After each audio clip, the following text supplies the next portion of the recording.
Elas desaparecem rapidamente.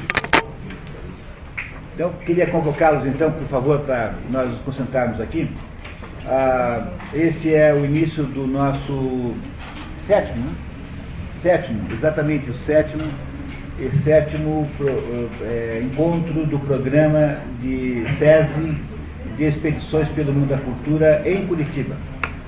Com esse livro de hoje, nós completamos, então, 85 livros dos 100 que, em princípio, haviam sido selecionados. Agora, já parece que há indicações claras de que nós vamos ter mais um ano do programa, o que nos remeterá para 120 livros. A listagem dos próximos 20 já está pronta, e eu imagino agora, talvez daqui a alguns dias, trazer para vocês já, para caso vocês queiram já antecipadamente comprar as obras. Uma listagem maravilhosa, tem livros magníficos, deliciosos, aliás, como todos os outros, né? E esse programa, como vocês sabem, não é um programa de literatura, é um programa de cultura. E por cultura, entende-se aqui a grande cultura, fazendo toda a ênfase do mundo em dizer que há diversos níveis de cultura, como em todas as outras coisas. Cultura no sentido mais próprio da palavra. E esse programa, porque não é um programa de literatura, ele não está interessado em aspectos formais da obra literária, está interessado apenas em aspectos de conteúdo da obra literária. O que interessa aqui é que nós saiamos desse esforço tendo aprendido alguma coisa para a nossa vida real concreta. Quer dizer, aumentar a cultura significa aumentar a quantidade, né? Aumentar a cultura significa aumentar a capacidade de entender a estrutura da realidade e entender a própria condição. Isso é cultura. Esse programa existe em 5 cidades no Paraná: Londrina, Paranavaí, Toledo, Ponta Grossa e Curitiba, sendo esse aqui o programa mãe. Nos outros lugares há apenas um encontro por mês, de modo que nenhum outro lugar tem 85 livros já estudados. E ele também existe, independentemente do SESI, na cidade de São Paulo. Ele está no seu 5º ano de existência, o que o transforma no maior programa de cultura de que se tem notícia. Não há nenhum outro programa de cultura que tenha tido tamanha duração e tamanha abrangência.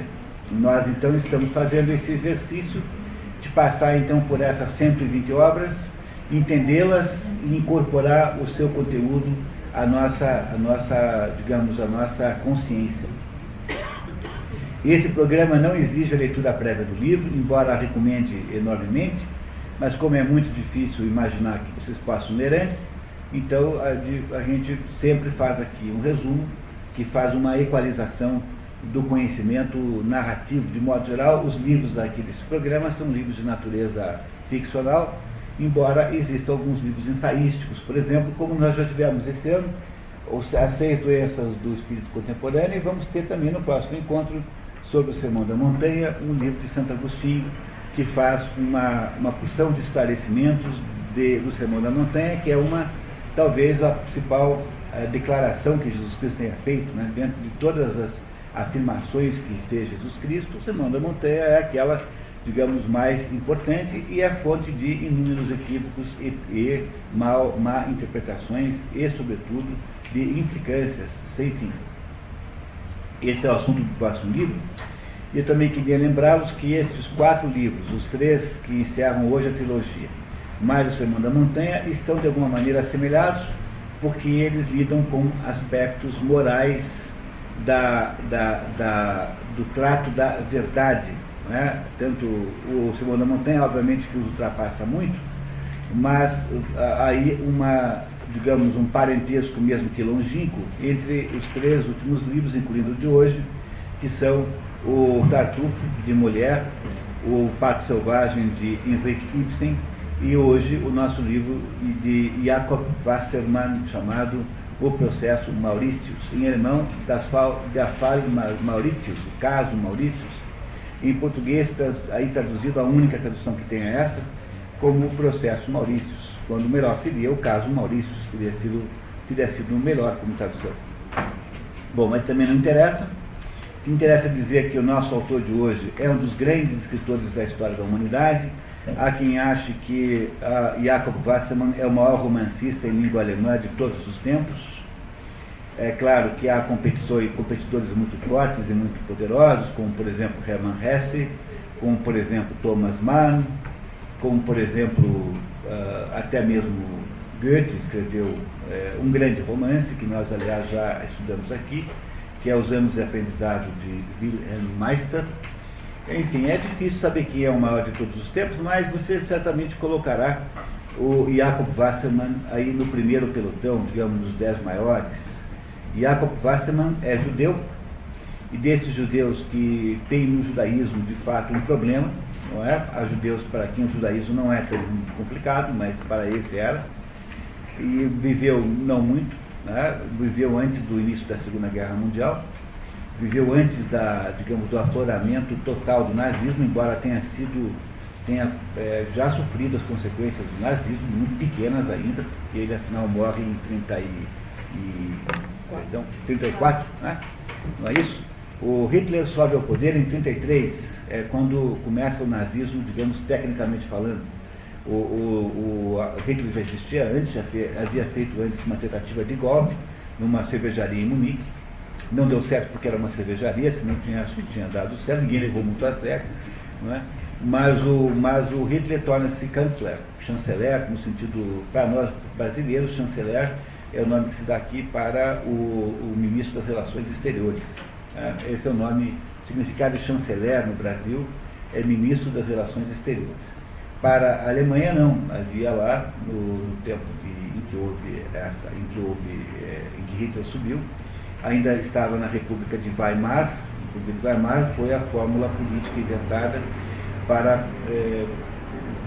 tornar a Alemanha, né, novamente um país após a derrota da Primeira Guerra Mundial. Então, esse interregno entre a Primeira e a Segunda Guerra Mundial, ou melhor, entre a Primeira Guerra Mundial e a ascensão de Hitler, chama-se, na ascensão de Hitler, começa então o Terceiro Reich, o Terceiro Reino. Né? O Terceiro Reich, o Terceiro Reino começa em 33 e vai até 44, quando há a derrota, né, final de Hitler. Durou muito pouco para um reino que iria demorar 1000 anos, né? Durou muito pouco para a pretensão.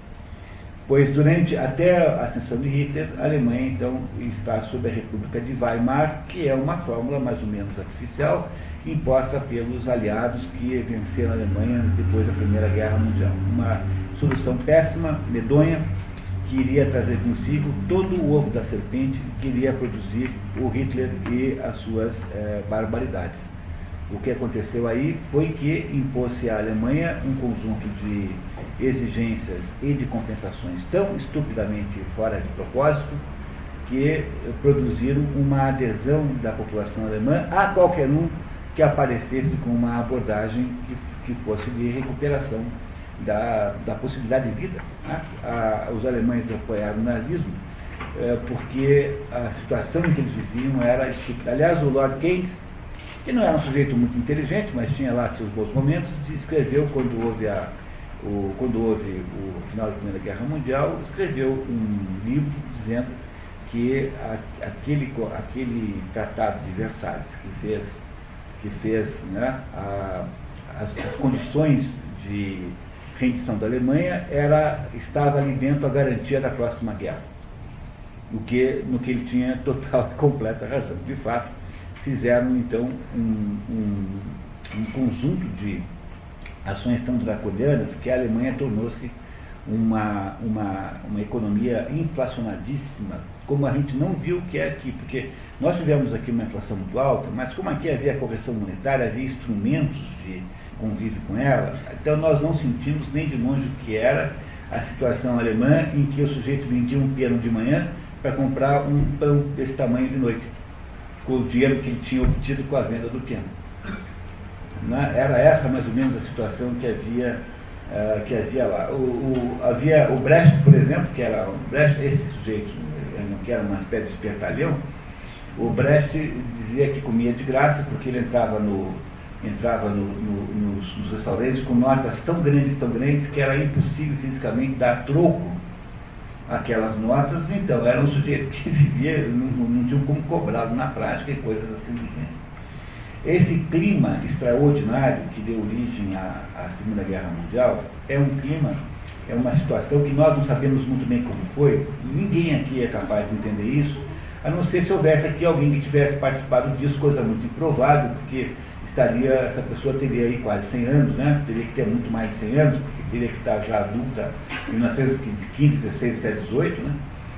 E é muito difícil explicar isso, tanto é que o Eric Fögling, que é um dos maiores cientistas políticos do século XX, ele diz assim, olha, quando você quer entender o que aconteceu na Europa preparando a Segunda Guerra Mundial, você não vai ler historiador. Você leia esses grandes romancistas alemães, de língua alemã, que são alemães ou austríacos, um dos dois, basicamente. Põe aí também em Kafka, embora Kafka seja tcheco, e Kafka é, de alguma maneira, muito particular, assim. Mas você pega esses grandes romancistas como Thomas Mann, como Hermann Broch, como Heinrich von Döderer, como Alfred Döblin, todos os nomes que vocês não estão acostumados a ouvir, por causa da nossa falta de cultura aqui. Todo mundo conhece o Alfred Döblin por causa do livro, depois filme, Berlim, Alexanderplatz, que é mais ou menos uma prévia do Ulisses, do James Joyce. Embora o Döblin não tenha ficado tão famoso quanto foi o James Joyce. Diz novamente o nome? Alfred Döblin. Alfred Döblin. Esse é um sujeito genial, um escritor de primeiríssima qualidade. Depois houve um filme, não sei quem foi que fez, desses cineastas alemães modernos, chamado Berlim Alexanderplatz, que é a filmagem da história que ele conta. Aí você tem também o Heinrich von Döderer, que escreveu um livro famosíssimo chamado Os Demônios. Esse é austríaco. E o Robert Musil, que é austríaco, também escreveu Um Homem Sem Qualidades, outro livro maravilhoso. A somatória desses livros é que explica, de fato, o que aconteceu no mundo no início do século XX na Europa. É muito difícil entender o que aconteceu lá sem essa referência literária. Por mais que pareça estranho dizer a vocês, não houve ainda competência de historiografia à altura do que esses livros representam. Entre esses grandes escritores está o Jakob Wassermann. Jakob Wassermann é alemão, ele irá mais tarde mudar para a Áustria, portanto ele fica entre os dois países. É preciso que vocês compreendam que a Alemanha e a Áustria não tem muita diferença, no fundo é a mesma sociedade, tanto é que quando há o Anschluss, que é aquela unificação que o Hitler faz da Alemanha e da Áustria, não há muita resistência, porque de certa maneira os austríacos e os alemães são o mesmo povo. A diferença fundamental é que a Áustria é um país católico, como também é a Bavária. A Bavária também é católica. Enquanto que os prussianos, os alemães do norte, são majoritariamente protestantes.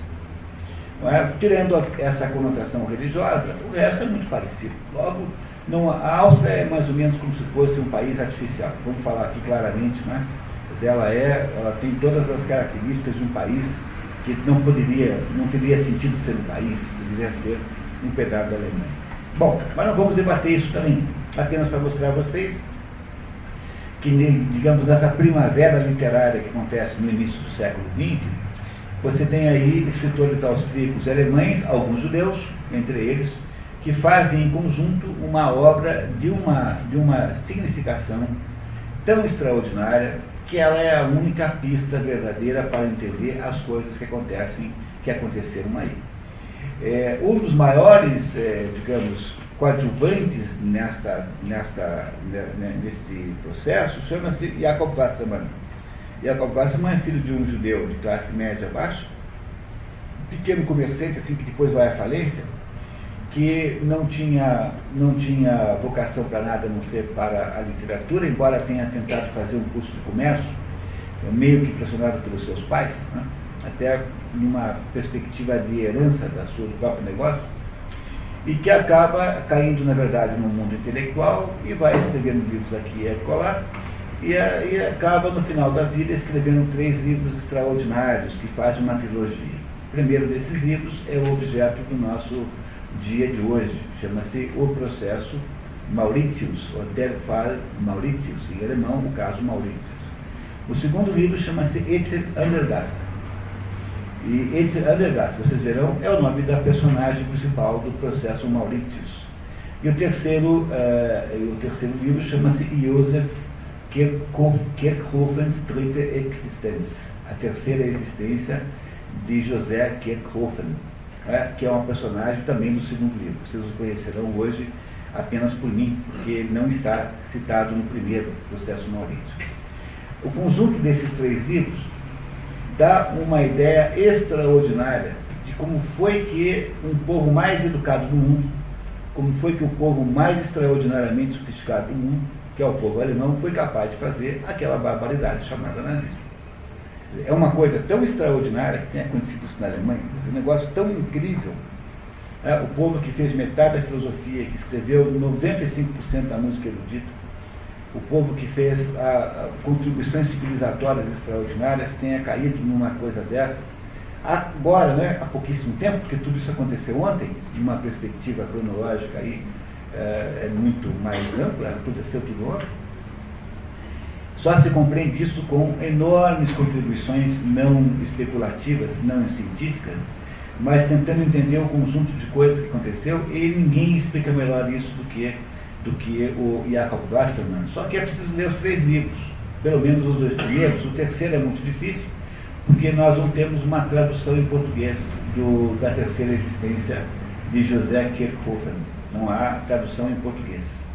A não ser que alguém conhece uma tradução? Não, né? Muito bem. Então não há tradução em português do terceiro livro. Nos outros 2 livros há tradução, uma tradução facílima de achar, você encontra aí aos borbotões nas livrarias, a editora Abril andou lançando isso, muito barato, são livros que custam baratíssimo. Quer esse livro ali? Quem quer mostrar, por favor? Pra cá. Esse livro aqui é comum. No outro dia, na estante virtual, eu contei, tinha 600 desse aqui. Custa R$4 cada livro desse, tem aos montes aqui. E o segundo livro é dificílimo de achar, esse Andergast, você não tem em sebo lugar nenhum, tem uma edição muito antiga, feita pela editora À Noite, que era daquele jornal À Noite, um jornal do Rio de Janeiro, que, embora o livro não esteja datado, imagino que seja lá de 1950, mais ou menos. Portanto, esse livro desapareceu do mapa, embora tenha tradução portuguesa, é praticamente inencontrável. E o terceiro não tem tradução nenhuma. Bom, vocês verão então, ao longo do nosso conversa de hoje, o quanto faz falta nós podemos ler esses 3 livros aí, os 3 na sequência certa. Não tem importância porque nós estamos perseguindo um determinado ponto aqui, que ficará claro já aí no Processo Mauritius. Mas é uma pena que nós não tenhamos a chance não temos a chance de encontrar essas outras contribuições. Será que a gente pode começar? Vocês topam? A nossa metodologia aqui consiste numa leitura, a nossa leitura oficial é a clara, aqui, tá? E a gente vocês vão interrompendo quando precisarem saber, eu interrompo para explicar melhor. Ok? Vamos lá? Muito bem, resumo da narrativa. Jakob Wassermann pertence ao notável grupo de escritores de língua alemã que transformaram o romance europeu do início do século XX. Entre eles encontram-se Franz Kafka, que era tcheco, mas só escreveu em alemão, não escreveu uma linha em tcheco. Robert Musil, que é austríaco, o homem sem qualidades, Heimito von Döderer, que é austríaco, escreveu Os Demônios. Alfred Döblin, escreveu Berlim Alexanderplatz. E Hermann Broch. Hermann Broch nós já tivemos aqui no curso com o livro A Morte de Virgílio, um livro magnífico, o maior livro de Hermann Broch. Também há no Brasil 2 traduções aos Sonâmbulos. São 2 livros de contos maravilhosos, magníficos, imperdíveis. Os Sonâmbulos e o outro, já vou lembrar o nome.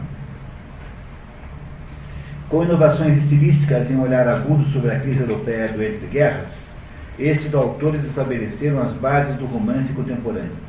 Erich Voegelin dizia que quem quisesse entender a Europa entre as 2 guerras não deveria procurar nesses políticos e historiadores, mas a obra desses escritores. Quer dizer, o maior cientista político do século XX está dizendo para você ler o Wassermann para entender a Alemanha que deu origem aos distúrbios todos associados aí ao nazismo.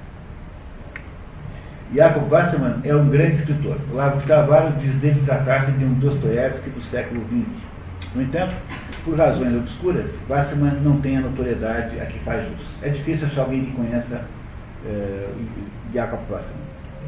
O ponto máximo da obra de Wassermann é a trilogia O Processo Mauritius et Andergast e a terceira existência de José Kierkegaard. Deste último não há nem mesmo tradução no Brasil. A trilogia é a mais aguda análise literária da Alemanha entre as duas guerras e a melhor interpretação do pensamento que produziria o engajamento da juventude alemã no hitlerismo. As três obras são densas, complexas e estilisticamente impecáveis. Seu excesso de veemência talvez seja a causa de seu baixo trânsito junto ao homem moderno. A história passa-se sobretudo em Frankfurt e Berlim, e estamos por volta do ano de 24. A Alemanha perde a guerra em 17, né? Não é isso? Né? 17 é o fim da Primeira Guerra Mundial, instala-se a República de Weimar. E dentro da República de Weimar, por razões econômicas, sociais, políticas, etc., vai havendo uma espécie de gestação do ovo da serpente. A serpente, então, que aflorará do ovo em 33, com a tomada de poder por Hitler. Hitler, então, levará a Alemanha para o abismo em 6 anos. Não é?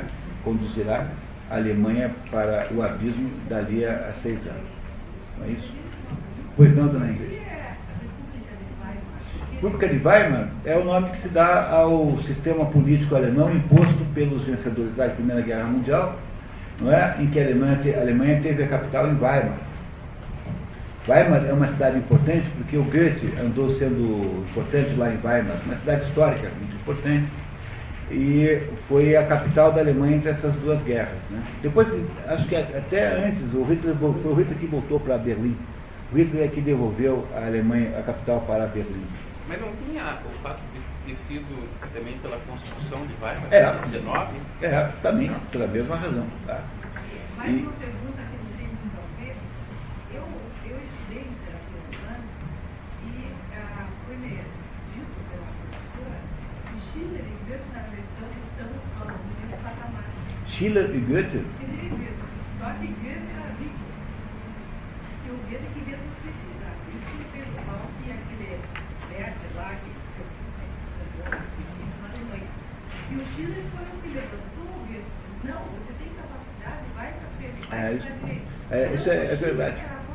Não, bobagem, isso já não sei. É verdade o que eu... O senhor não acha que concorda comigo? Na nona sinfonia de Beethoven, de quem são os versos na ordem do dia? São de Schiller. Mas veja, daí eu não sei se o assunto é grande, né? Mas o Schiller é quem disse para Goethe que ele tinha que parar de frescura e lançar de uma vez o Fausto, porque ele demorou 70 anos para fazer os dois Faustos. Né? Os dois Faustos já foram analisados aqui nesse programa. Agora, como artista, diz o outro, mas daqui a pouco, que o maior de todos os dramaturgos alemães de todos os tempos chama-se Heinrich von Kleist. Heinrich von Kleist, que escreveu A Marquesa d'O, que escreveu Michael Kohlhaas, que é a sua grande obra, né? A maior obra de Kleist é Michael Kohlhaas. Aliás, eu botei aqui na lista, acho que se vocês têm a lista antiga, está lá Michael Kohlhaas, mas o problema é que é impossível achar a tradução. Então tive que tirar porque não dava para ninguém comprar. Mas voltando ao assunto Goethe e Schiller, né, o Goethe só escreveu 2 grandes peças de teatro, porque as outras são mais medianas, que é o Fausto. Então, o Fausto é tão grande, que ele mais ou menos obscurece todos os outros. Né? Isso, Schiller tem, uma grande obra de Schiller é Guilherme Tell, que antigamente se lia o tempo todo, hoje ninguém dá mais bola para Guilherme Tell. Né? E Maria Stuart, são as 2 grandes obras de Schiller. É justamente o Wilhelm Tell que é o da Suíça. Depois o Wilhelm Tell é suíço, né? O Wilhelm Tell é um herói suíço.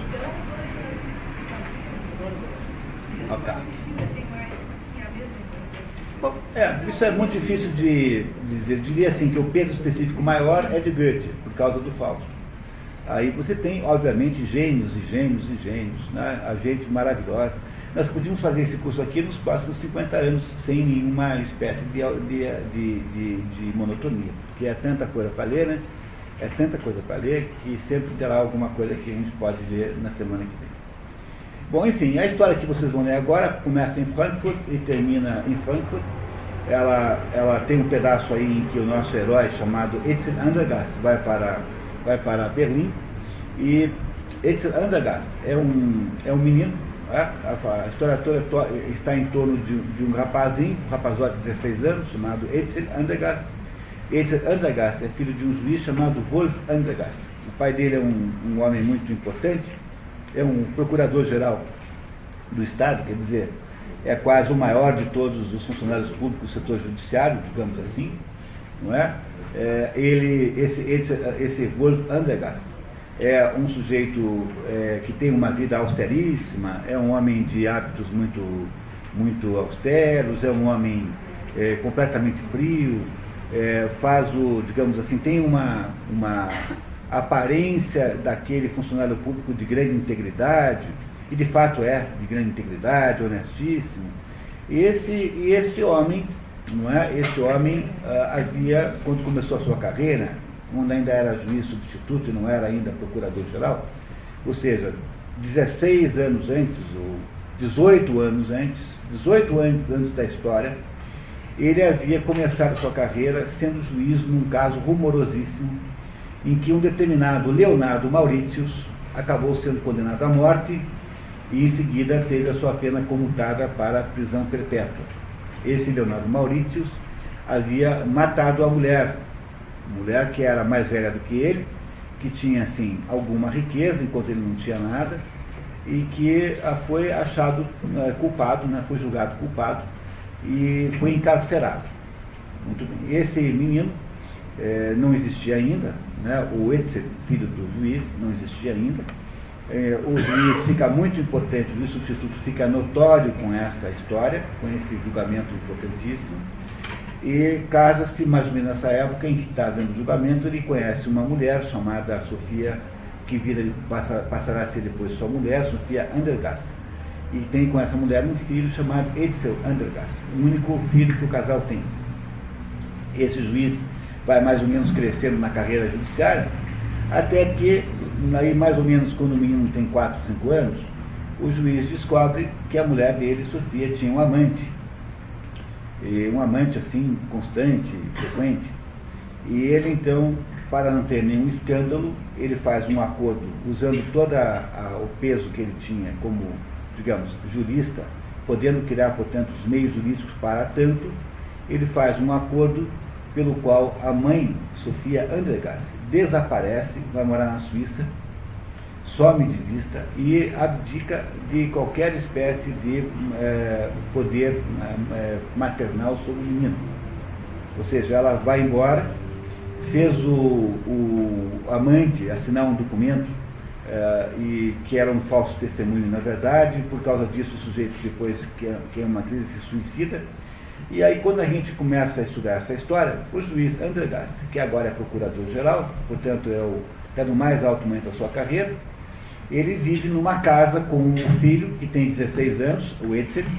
Né? O Edsel nasceu 2 anos depois dos acontecimentos ligados ao caso Mauritius, não é? E tem lá uma espécie de governanta, uma empregada, um pouco mais do que empregada, chamada Arlie, que cuida do menino e do Edsel Andergast. Esse Edsel Andergast tem uma vida, portanto, completamente metódica. Ele tem uma vida cheia de regramentos. Ele sai de manhã, vai para o tribunal, trabalha o dia inteiro lá, volta para casa à noite. Todos os dias à noite ele conversa 2 horas com o filho. O filho vai para a escola, um adolescente de 16 anos. Olha que ele vai para a escola, mas ele não é... Essa conversa à noite não é uma conversa, digamos assim, amistosa. É uma conversa assim do tipo: o que é que você fez hoje, meu filho? Ah, hoje eu estudei história. O que você estudou lá?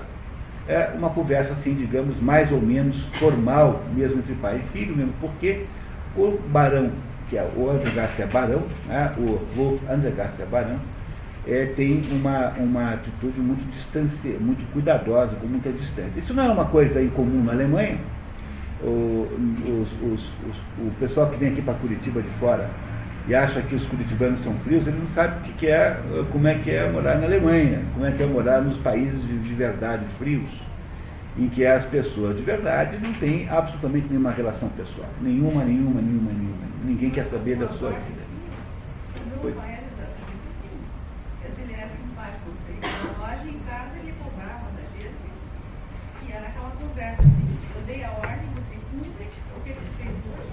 Por que você não obedece? Por que você não obedece? Esse tipo de conversa. É isso. Não tinha muito diálogo amistoso. Pois isso é assim, é o Etzel com o pai dele, igual a mesma coisa. E é essa situação que nós vamos encontrar logo no início da história. Né? A história começa com a empregada recebendo uma carta que ela supõe, quando a empregada começou a trabalhar lá, a Sofia Andergast, que é a ex-mulher do barão, já tinha ido embora. Ela não conhece a Sofia.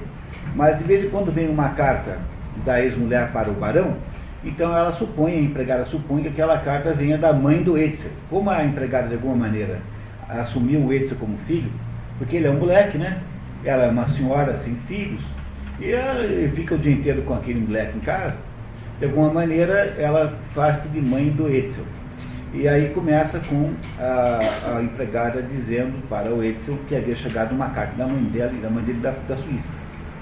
Não é? Nesse envelope, por onde vem a carta da mãe do Etzel, não vem nenhum endereço, de modo que o Etzel não tem nenhum contato com a mãe. Ele não sabe se a mãe, como a mãe é, porque ele era muito pequeno quando a mãe foi embora, ele não sabe onde ela mora e nunca escreveu para ela.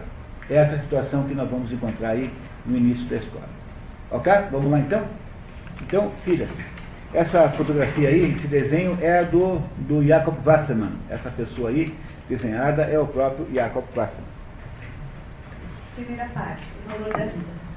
Antes mesmo do aparecimento do homem do gorro marítimo, era visível que o jovem Etzel se agitava com vagos pressentimentos, oriundos talvez daquela carta selada da Suíça, que, voltando do colégio, vira sobre o aparador no vestíbulo.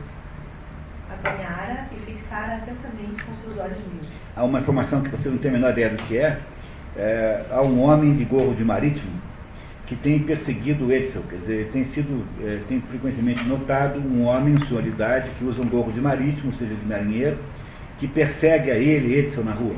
Tá? Okay? A letra o impressionara como uma coisa esquecida que não se consegue mais situar. Quanto mistério uma carta fechada.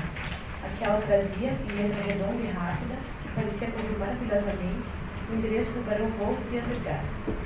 Ri, o que poderá conter essa carta? Ri é empregada, né? Tá, empregada. Indagou, dirigindo-se à governanta que saía da cozinha. Chamava, desde os primeiros anos, de Madame Ri ou Ri, simplesmente. Havia 9 anos e meio que o barão de Andergast, pai de Etzel Andergast, se divorciara da mulher que desde então mudara-se para a Suíça, sem direito de ver ou escrever ao filho. Desse modo, aos 16 anos, o rapaz nada sabia da mãe. A mãe chama-se Sofia Andergast, a mãe, Sofia. O espírito reinante na casa sufocara nele qualquer curiosidade a respeito. A única coisa que lhe haviam dito, incidentemente, e fazia já há muito tempo, como se se tratasse de pessoa estranha e indiferente, era que ela vivia em Genebra, e que, por razões que saberia quando fosse homem, não podia vir visitá-lo.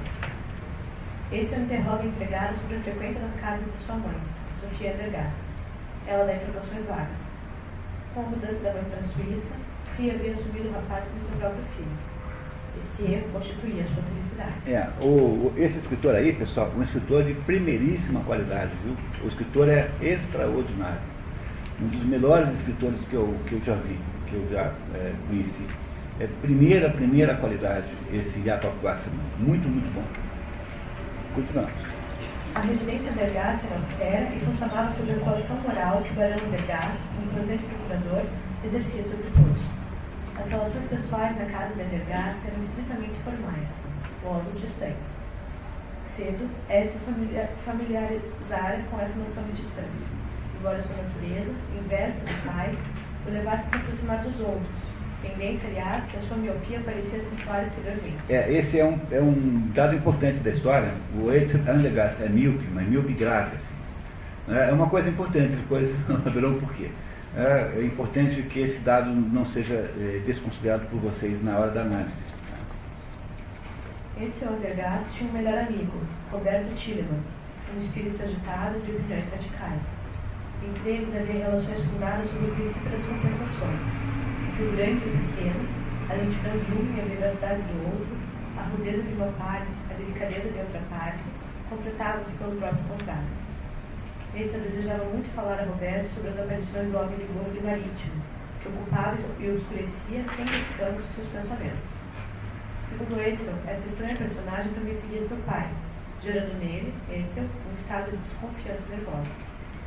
Com um período de descanso mais ou menos longos, esse estado de expectativa durou até o dia em que, entre os olhos do pai, Etzel pôs a mão no documento e teve sobre seu destino influência decisiva. Quer dizer, essa pessoa misteriosa que aparece, que é um homem com um gorro de marítimo, logo em seguida saberemos qual é a explicação do mistério, né? Mas nesse momento, o que torna perplexo Etzel Andergast, que tem 16 anos, é que tem um sujeito seguindo a ele e o pai, que é uma pessoa de idade que usa um gorro de marítimo. Não é? Não sabemos quem é ainda, no livro não nos contaram ainda. No que diz respeito ao homem de gorro de marítimo, tratava-se de um velhinho seco, com alguma coisa como 70 anos, de aspecto vigoroso. Etzel entra pela primeira vez na ponta inferior do Meno, rio que banha, entre outras cidades, Francoforte sobre o Meno, palco inicial da história. Ou Frankfurt am Main, né? Em alemão, Frankfurt am Main, né? Que vem a ser a mesma coisa. Logo após o rapaz, distraído, quase ter sido atropelado por um caminhão. Na segunda vez que Etzel encontrar o homem com gorro de marítimo, aquela repetição tinha, em si, alguma coisa de ameaçadora e de inevitável. Etzel, desta vez, foi capaz de distinguir o pardo amarelado dos olhos e mesmo os botões de pano já gastos de seu jaquetão. O homem desconhecido seguiu Etzel, que caminhava com seu amigo Henrique Elmers na direção do gabinete do barão da procuradoria. No alto da escada, encontram-se todos juntos. O barão, Etzel, Elmers e o desconhecido que se apresenta. Eu me chamo Maurício. Pronto, aí é o mistério do Maurício para Etzel Andergast, embora continue, porque ele não tem a menor ideia de que seja Maurício. Agora o pai dele sabe quem é. O Maurício, esse Maurício aí está associado ao tal do episódio, né, do tal do processo que fez a fortuna, não, que fez a carreira, em torno do qual foi feita a carreira de Wolf Andergast, né, do procurador. O barão apressa o passo e segue seu caminho. Os modos de traje do homem de gorro de marítimo, embora à primeira vista fossem comuns, tinham, no entanto, alguma coisa de fantasmal. Quando mais não fosse pelo olhar inquiridor com que examinou o rapaz desde o primeiro encontro, pela obstinação com que o seguiu passo a passo, tentando deixá-lo atrás e fixando a passagem, depois pela rapidez da sua desaparição, tão súbita quanto o seu aparecimento. Tudo isso não durou mais de 1 minuto e meio, mas Etzel tem agora a certeza de que seu pai, também ele, conhece o homem de gorro de marítimo e não foi naquela escada que o viu a primeira vez. Adivinha tudo pela expressão do pai, pelo sinal do mau humor, pelo movimento das costas e pela maneira como desce agora a escada, degrau por degrau, enquanto Maurício, ainda de pé, contra a parede, tem os olhos fixos na penumbra da escada. Um mistério que o menino não conhece, né, e que o pai também sabe do que se trata, associado a esse Maurício, que é o velho com o gorro de marítimo, que apareceu aí. Essa é o acertaram. Aqui está errado, é o, né? O barão Andergast. Tá errado ali. Isso mesmo. Essa é o acertaram. O barão Andergast vira muitas vezes o velho surgir em sua frente com a calma plácida e persistência de um homem à espreita. Bem no momento que eu estava dizendo assim, puxa, como não tem erro nenhum dessa vez, bem na hora que eu pensei isso, funciona a lei de Murphy e aparece. Devia ter ficado quieto, né? Pelo menos, não sensado. Muito. Em todas as outras vezes, o barão Andergast havia evitado o contato. Como o procurador ia todos os dias para casa a pé, vários encontros nas ruas haviam ocorrido. A cidade aí tem mais ou menos 200 mil habitantes, por aí, essa cidade. Segundo informações do próprio livro, para imaginar que Frankfurt, em 1924, tivesse 200 mil habitantes. Parece razoável. Talvez fosse um louco, um desses numerosos demandistas, muito conhecidos da justiça e da polícia, que trazem sempre consigo um requerimento não deferido, tentando com isso impressionar as autoridades. No entanto, daquela vez, no alto das escadarias, o encontro havia tido uma natureza assintosa. No dia seguinte, o requerimento apresentado à Procuradoria explicaria ao magistrado a atitude audaciosa do desconhecido. No espírito de Etzel, a aparição do homem de gorro de marítimo, em particular seu encontro imprevisto com o pai na escada, permanecia indissoluvelmente ligada à imagem da carta selada da Suíça, cuja letra lhe falava uma linguagem familiar. Na verdade, não há nenhuma ligação entre essas duas coisas, mas para o menino que não sabe nem onde anda a mãe, que tem com relação à mãe os maiores mistérios, acha que esses dois mistérios estão associados, né? E vê uma ligação possível entre essas duas coisas. Não há, de fato, nenhuma ligação, mas o Edsel, de alguma maneira, pensa que sim. No dia seguinte, Edsel Andergast, no lugar de ir ao liceu, pega um trem para os subúrbios. Desce em Overhussel e toma o caminho das ruínas de Salzburg. Caminhava, tendo aparentemente ar sonhador. Aparentemente, sim, porque nada temos a ver com o sonhador. E esse é um fato que precisamos estabelecer antes de mais nada. Edsel sabia o que fazia, discernia as coisas perfeitamente, não se deixava enganar e sabia exatamente onde tinha o nariz. A prova disso é que a 1h15 apresentou-se para o almoço, pontual como sempre e tendo antes mudado de roupa. Desvendar um problema, e isso com o auxílio exclusivo de sua inteligência, não se enganar sobre si mesmo, perceber de relance a causa e as consequências, poder concluir. Tal era a sua ambição e nisso se exercitava a cada oportunidade. O que o autor está nos contando é que Edsel Andergast não é um menino romântico, assim, um menino que tem uma atitude emocional só por assim, que é um menino digamos, movimentado apenas pelas suas emoções. Está dizendo que Edsel tinha uma atitude racional permanente com relação às coisas. Olha, pessoal, como isso é interessante isso, tá? Não é isso? Porque explicar uma coisa como a juventude hitlerista não se explica apenas pelos critérios emocionais. Não é possível explicar apenas por isso. Mas não vem nem estou dizendo que o Edsel fundou a juventude hitlerista, tá? Não estou dizendo isso. Mas estou dizendo que aqui o autor faz questão de nos dizer que o Edsel, em Edsel Andergast, há alguma racionalidade, há alguma ligação com o raciocínio. Não é apenas um jovem romântico de que nós estamos falando aqui. Sim. Barão Andergast, excessivamente absorvido pelo trabalho da sua profissão, não tinha vida social e não gostava de aparecer em público. Não tinha a menor necessidade de estar com os outros. Uma vez por mês ia ver sua mãe, a generala. Generala porque havia sido casada com o general. Não que ela fosse general, entendeu? Então, tanto na Alemanha quanto na Rússia, a mulher do militar também é chamada pela patente do militar, generala, coronela. Não que ela tenha sido general, não foi, mas ela é casada com... Na sua casa de campo em Eschenheim. Sabemos, portanto, que o pai do Wolf Andergast era general, portanto, né? O general dá origem a um jurista de alto calibre, né? A um funcionário público do judiciário de alto calibre. Pois não? Não é costume, inclusive, se eu fosse professor, a pessoa seria a Frau Professor Tetal. Eu seria a Frau Engenheira da família. É isso mesmo. É assim mesmo. Então a mulher fica com o sobrenome, o nome do marido. E com o título também. A Frau, Dr. Pastor, etc. É isso mesmo. O nome dela é metido completamente. E, muito bem, confirmado, portanto. É um hábito dele. Muito bem. Continuamos. Mas o barão passava 2 horas por dia, à noite, com Edsel. Compromisso que entrava no plano de sua vida do mesmo modo como o estudo dos autos. Eu não sei se isso é um pouco de ironia do autor, quer dizer, eu não falhava a reunião de 2 horas. Aí o autor querendo deixar ambíguo se isso é porque o barão achava que era importante para a educação do menino, ou porque era apenas uma obrigação que ele cumpria mecanicamente como todas as outras, como um homem que era absolutamente disciplinado. O autor deixa meio em dúvida, né? Meio ambíguo. Muito bem. A conversa começava sempre com perguntas inofensivas e acabava com altos debates. Para Edsel, aquilo parecia, né? Parecia. Sempre o jogo. No seu ardor juvenil e ingênuo, chegava sempre às opiniões extremas que só se pode sustentar com paradoxos, e lançava-se nelas com uma louca temeridade, enquanto seu adversário, conhecedor de 1000 golpes, abundava em lamentações jesuíticas. Quem é esse? O conhecedor de 1000 golpes é o Wolf Andergast, é o velho, né?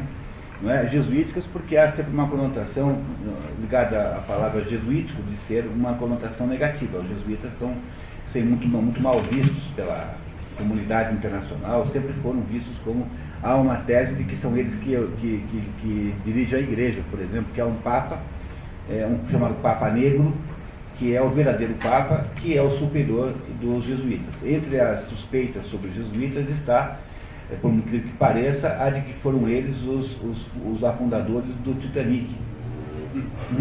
Tá? Você tem uma ideia de como isso é uma coisa terrível, né? Do Titânico, né? Do Titânico.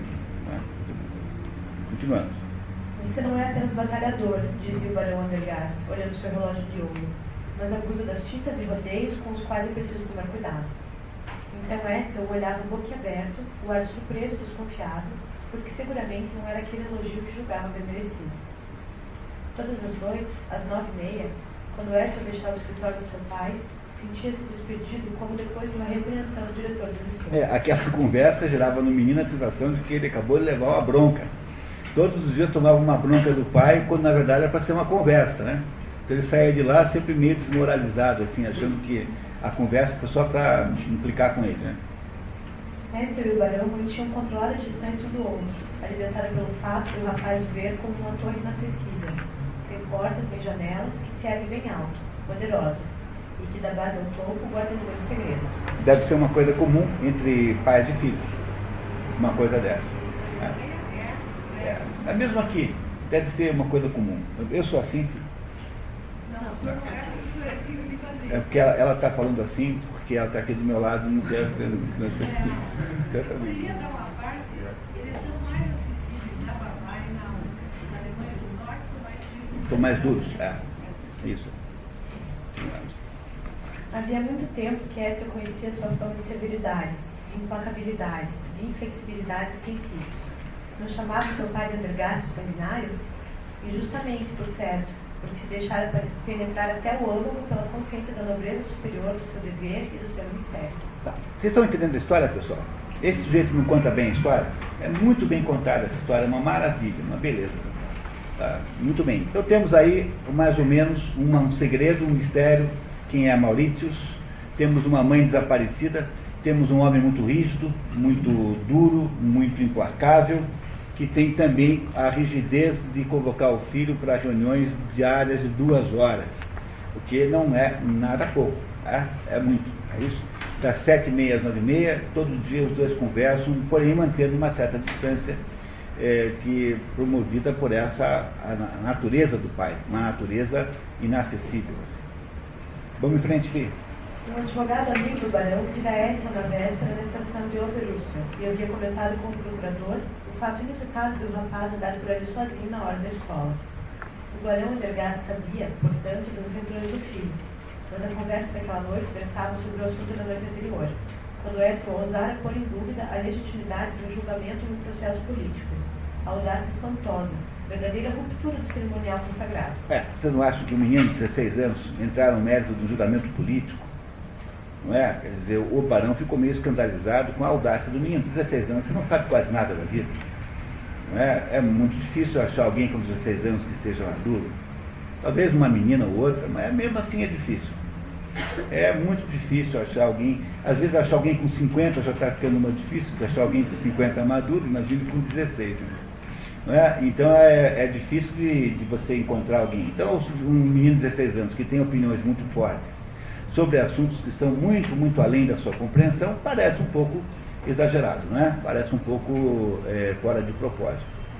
Né? Foi consequência do pai dele, o pai era tão rígido, mostrava tanto que eu sou superior e você não é nada, o menino teria que levar. Pode ser, talvez seja um pouco isso, mas os meninos de hoje acham que têm opiniões com 16 anos, porque foram ensinados pela escolinha valita que tem hoje, de que ser um bom aluno é ter pensamento crítico. Então, o sujeito acha que ele vale pela quantidade de perguntas e contestações cretinas que eles fazem aos seus professores. Mesmo que ele não tenha a menor ideia do que estão falando, basta vale contestar não é, por contestar, porque foram ensinados que o aluno exemplar é aquele que tem pensamento crítico. E isso é um dos defeitos do ensino contemporâneo, que criou esses monstrinhos aí, entendeu? Que são, obviamente, que são monstrinhos amorosos, que a gente não, né? Mas que são, às vezes, muito chatos. São, né? Continuando. Vamos. Como a casa havia ganhado as ruas, o barão lamentou-se. Coisa deplorável, dizia ele, que um caso de justiça se transformasse em palestra leviana de rua. jogo perigoso, aquela contaminação da justiça pelo sentimento, que redundava em subordinar o absoluto ao relativo. O direito, continuava, é uma ideia, não uma questão de coração.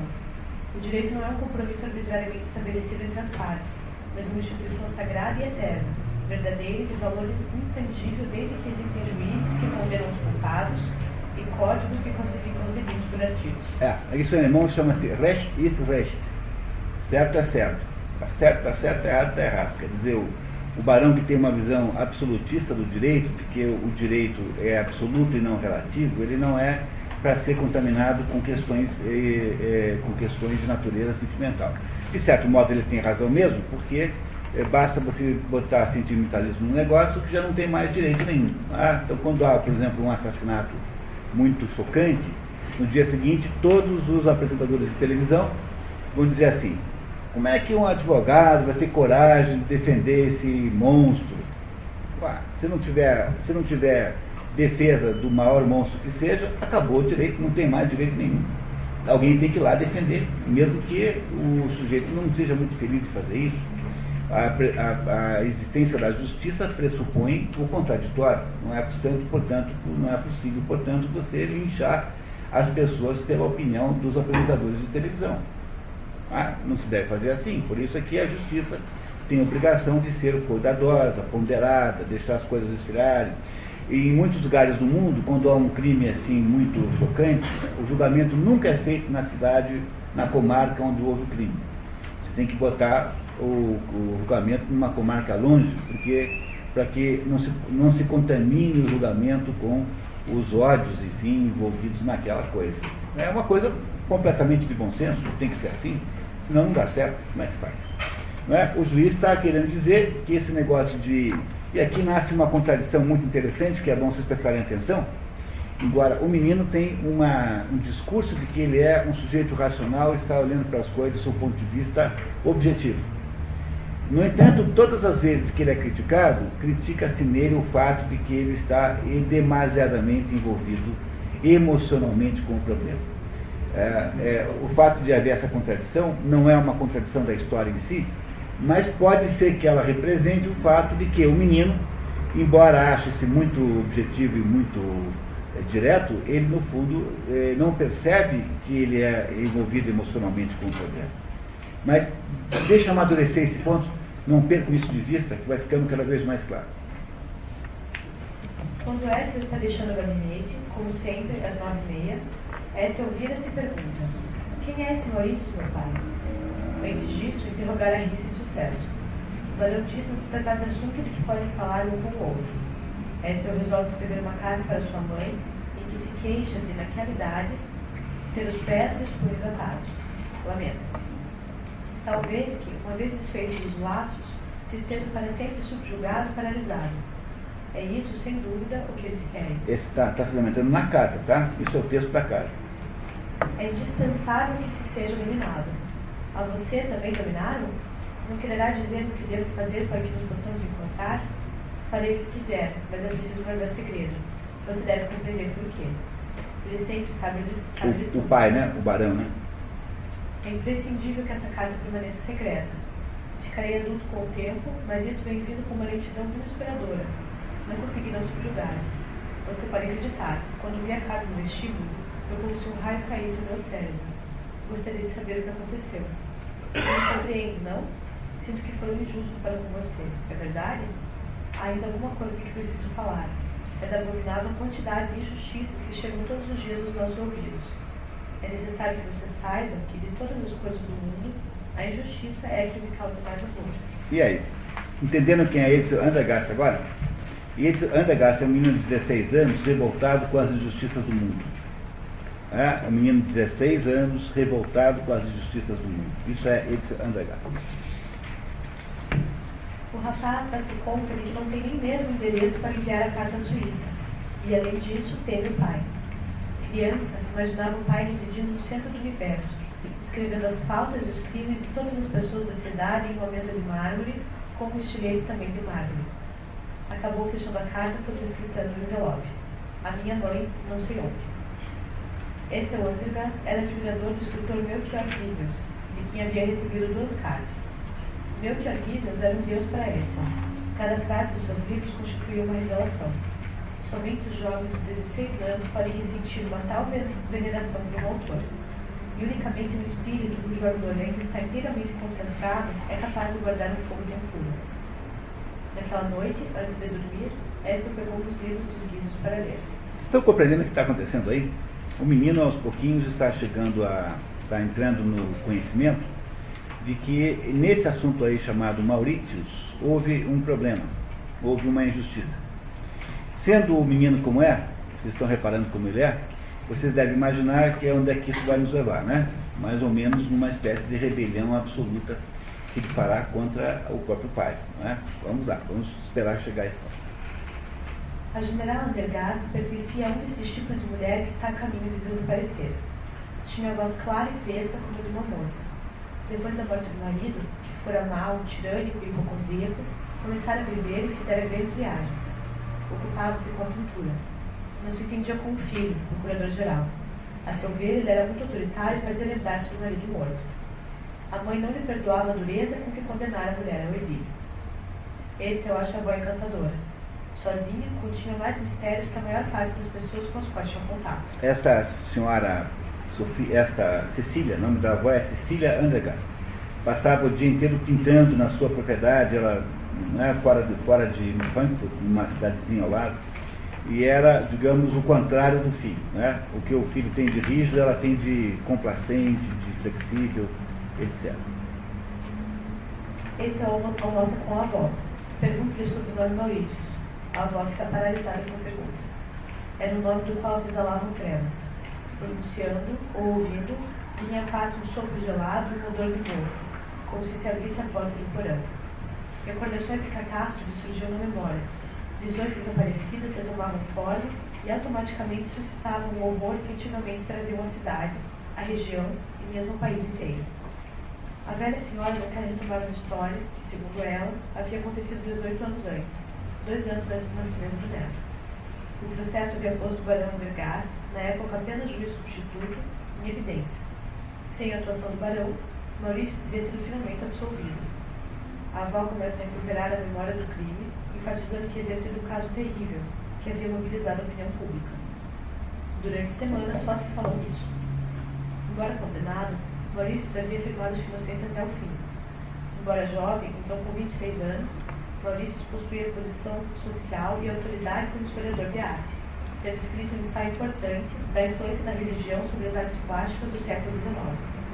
A avó continuou. Na época, tudo isso me interessou muito. A arte e a religião eram assuntos apreciados em salões. Quem tomaria semelhante homem como assassino? Em verdade, nunca pude acreditar que tivesse assassinado. Matar a própria mulher e de surpresa. E em que circunstâncias? É uma história muito atrapalhada. Uma história diabólica, uma história lamentável e que naturalmente não retive com sua fase. Sei apenas que ele teve tudo contra si. Homens e coisas, espaço e tempo. Todos testemunhavam contra ele. Era um encadeamento impecável de presunções, como dizem os juristas. E o mérito de seu pai foi, ainda me lembro, estabelecer e fazer sobressair esse encadeamento. Edson está agora mais perplexo com a aparição do homem de gorro de marinheiro. Quem seria ele? Que desejava? Antes de sair, Edson pergunta pela mãe dele. A general desconversa.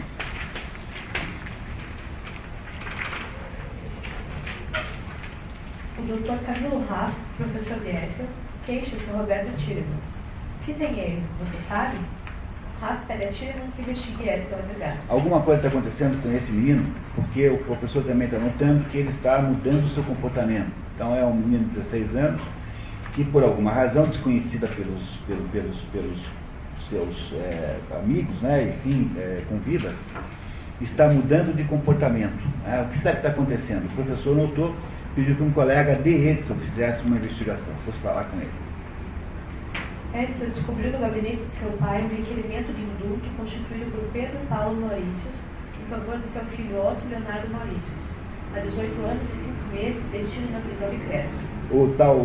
O Pedro Paulo Maurícios é o velho do chapéu de marinheiro, né?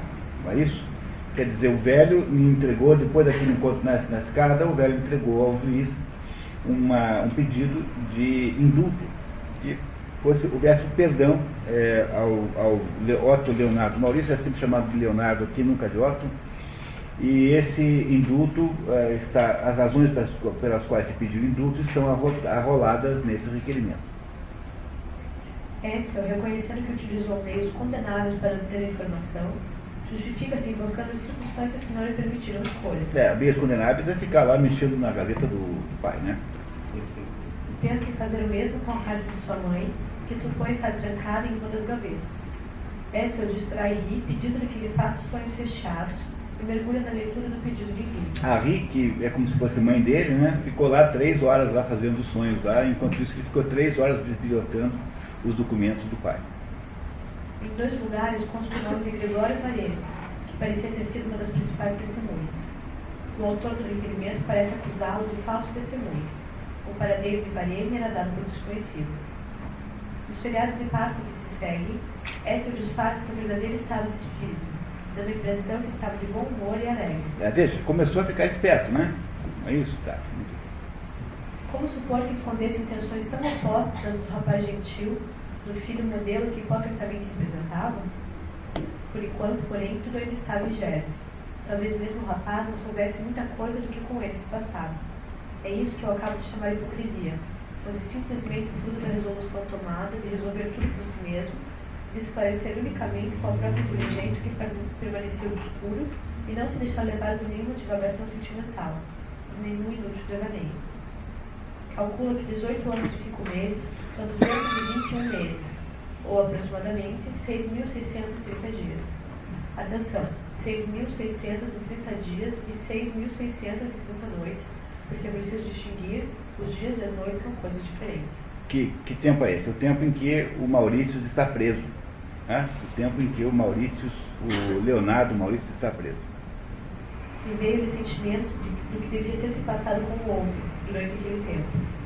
Enquanto dormia e ria, ia à escola e brincava, conversava e fazia projetos, enquanto vinha o inverno e depois a primavera, e o sol brilhava e a chuva caía, nascendo amanhã e caindo depois da noite, enquanto tudo isso acontecia, o outro estava na prisão, exatamente durante o mesmo número de horas, durante as mesmas horas, e sempre na prisão. Quem de vocês nunca se sentiu assim? Sinceramente, você não lembra na sua vida de você ter ficado tão indignado com a injustiça do mundo? Imagine que então você nunca se deparou com uma situação em que havia uma injustiça claramente, e aí você se encheu-se de mágoas e de angústias, porque aquela injustiça estava produzindo um malefício para alguém tão grave que isso chegou ao ponto de permitir que você se revoltasse. Quem de vocês nunca se sentiu assim? Coisa mais normal do mundo sentir-se assim.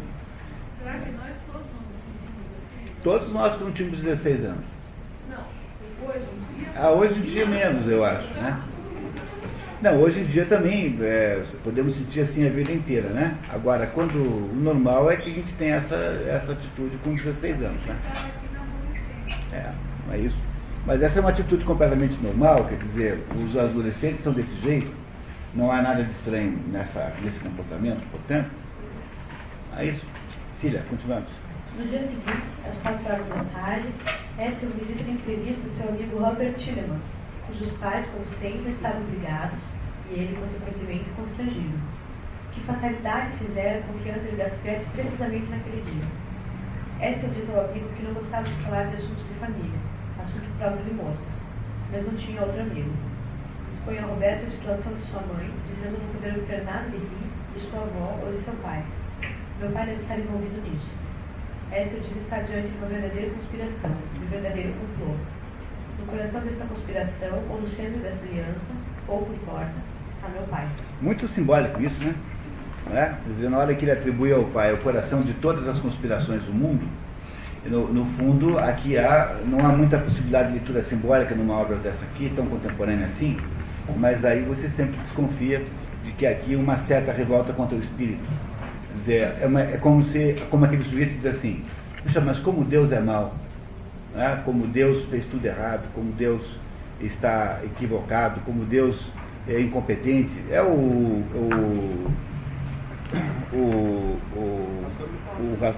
não só o Raskolnikov, mais do que o Raskolnikov é o Karamazov, né? O Ivan Karamazov. O Ivan Karamazov diz assim, olha, eu não tenho nada contra Deus, só tenho uma coisa contra a obra de Deus, porque vai ser incompetente assim no inferno, tá vendo? Tá? Se fosse eu, se dá para mim o poder, mais o SUS, mais a Câmara de Deputados do Estadual do Paraná, nós somos capazes de fazer muito melhor que Deus. Nós resolvemos o mundo, contando que, obviamente, vocês me deixem subir os impostos, né? Que aí também não dá, né? Não é? Mas sim. É o quê? O que é que tem? Ele não disse que Deus os homens que inventaram Deus? Os jovens? Os homens, Não. Não sei se declarou isso, mas é muito improvável, porque René Descartes era uma espécie de santarrão, era coroinha. René Descartes era um sujeito absolutamente crente, no sentido católico da palavra, né? Era assim temeroso a Deus, só que René Descartes produz uma filosofia que a primeira coisa que ele faz é destruir a existência do espírito como mediador da realidade. Portanto, ele faz uma coisa incrível, que é, apesar de ser um sujeito digamos, de confissão católica e muito rigoroso, fez uma filosofia tão absolutamente laica, tão materialista, que é uma dos pináculos de sustentação da filosofia contemporânea completamente material. E isso é uma das contradições mais interessantes que é um assunto para psicólogo descobrir o que é assim. É um assunto para psicanalista tentar descobrir como é que se consegue produzir uma contradição desse tamanho entre a carolice de René Descartes, carolice verdadeira, e a sua absoluta materialidade filosófica. Né? Bom, continuamos. Foi ele quem tomou as medidas, é ele quem tem todos os fios nas mãos. Tudo o que o embaraça, ele o exclui. Qualquer curiosidade ou reclamação, qualquer espírito de pesquisa. As coisas sucedem assim e ele quer que sucedam assim. E como é todo poderoso, as coisas realmente sucedem assim. Está vendo? É a descrição de Deus propriamente dita. Tá vendo que isso aqui é uma... Estão reparando que isso aqui é uma arenga contra Deus? É um discurso anti-Deus? E Edson sente tudo isso como injustiça. Pergunta a si mesmo se deve continuar a se submeter. Edson pergunta a Tilman o que deve fazer. Se deve deixar o seu pai conduzir a sua vida ou firmar-se sobre os seus dois pés e fazer o que é preciso fazer. Pronto, essa é a pergunta existencialista. De todos os existencialismos que virão depois no século XX. A ideia é, não, eu é que sou eu, a vida é minha, então eu farei o que eu quiser, independentemente do que Deus queira que eu faça. O narrador comenta. Essa exposição luminosa, metida e eloquente, refletia toda a limpidez de espírito, toda a audácia, toda a sinceridade de um rapaz que não admitia vacilações quando se tratava de suas convicções morais. Tillerman começa a ponderar, mas Edson pensa consigo mesmo. Desde que alguém me diz mas, não me cedo mais. E distrai-se desenhando um cavalo com chifres de veado. Olha que coisa interessante isso. O sujeito começa a dizer assim, olha, tem isso aqui. No entanto, já não quero mais. Porque alguém que tinha um presidente americano, acho que era o Truman, que dizia assim, pelo amor de Deus, me arrume um economista com uma mão só. Economista maneta. Mas por que isso aqui é um economista maneta? Porque todo economista que eu pergunto alguma coisa, fala assim para mim, on one hand, on the other hand, quer dizer, me arrume um economista com uma mão só, pelo amor de Deus, porque eu não consigo ficar nessa dúvida de uma coisa ou outra, né? Ou one hand, né, como diz em inglês, né? Por um lado, né? Por um lado tem isso. On the other hand, do outro lado tem aquilo. Então como é que eu decido essa porcaria? Se vocês ficam me dizendo que tem sempre one hand e on the other hand. Quer dizer, algumas personagens não conseguem lidar com o contraditório, não conseguem lidar... É verdade. On one hand, quer dizer, de um lado ele toma, com a nossa justiça, com o nosso dinheiro, e do outro ele faz figura que ele distribui. Mas nesse episódio do Truman, é apenas a expressão idiomática inglesa que diz assim, olha, não há nenhuma solução fácil para isso. Se eu subir a taxa de juros, eu vou reduzir o consumo. Em compensação, eu vou quebrar milhares de pequenas empresas. Por um lado, eu reduzo a inflação, consumo e inflação. por outro lado, eu quebro as empresas. Esse é o raciocínio de economista típico, né? Então, o Truman dizia que queria, pelo amor de Deus, um economista com uma mão só. Qualquer um, contanto que tivesse uma mão só, porque ele não aguentava mais esse negócio dessa dúvida. Então, a mesma coisa acontece aqui. O Edsel Andergast diz o seguinte, que quando o seu melhor amigo começa a ponderar, quer dizer, começa a estabelecer determinadas situações em que, talvez, olha, no entanto, contudo, qualquer pessoa que fale com ele assim, contudo, no entanto, já não interessa mais. Porque parece-lhe a ele, Edsel Andergast, uma pessoa fraca, uma pessoa indecisa, uma pessoa com pequenas ou fracas convicções. Né? É isso que o Edsel não quer. Ele está numa época de vida que tem que ter grandes convicções e não quer os indecisos ao lado dele. Por isso é que ele despreza o que diz o Roberto Tillemann. Né? Confundemos, por favor? Tillemann insiste em que o sistema é fétido porque os pais controlam os filhos ao dar-lhes de comer. Não é o cúmulo da argumentação infanto-juvenil? Né? Não podia ser mais infanto-juvenil do que essa. Nesse momento da conversa, começa na casa uma briga do casal Tillemann. Deixando a casa do amigo humilhado, Edsel decide. Tudo isso não serve de nada. Não conseguirei paz enquanto não for encontrar aquele velho lá em Hanau. Em Hanau é onde mora o velho, que não é bem Frankfurt, de uma cidade perto. Assim. Na sexta-feira arrumou uma desculpa e foi procurar o velho Maurício em Hanau. Na casa do homem do Morro Marítimo, jornais da época dos acontecimentos e documentos jurídicos. São jornais de 1905, 1906, 1907, indicando que a história acontece então por volta de 1924. É quando você soma os 18 anos, né? E meio que haviam se passado, né? Daí dá a data da história, 1924. Uma coleção de impressos que diziam respeito ao crime e ao processo de seu filho. Pedro Paulo Maurício vê com desconfiança a presença ali do rapaz, enfatizando que ele era muito jovem. Edsel concordou ser realmente moço, disse sua idade e acrescentou uma observação um pouco audaciosa. Não pudera convencer-se, até então, de que número de anos bastasse para preservar o mundo da tolice e da vulgaridade. Não é audaciosa, é mal criada, né?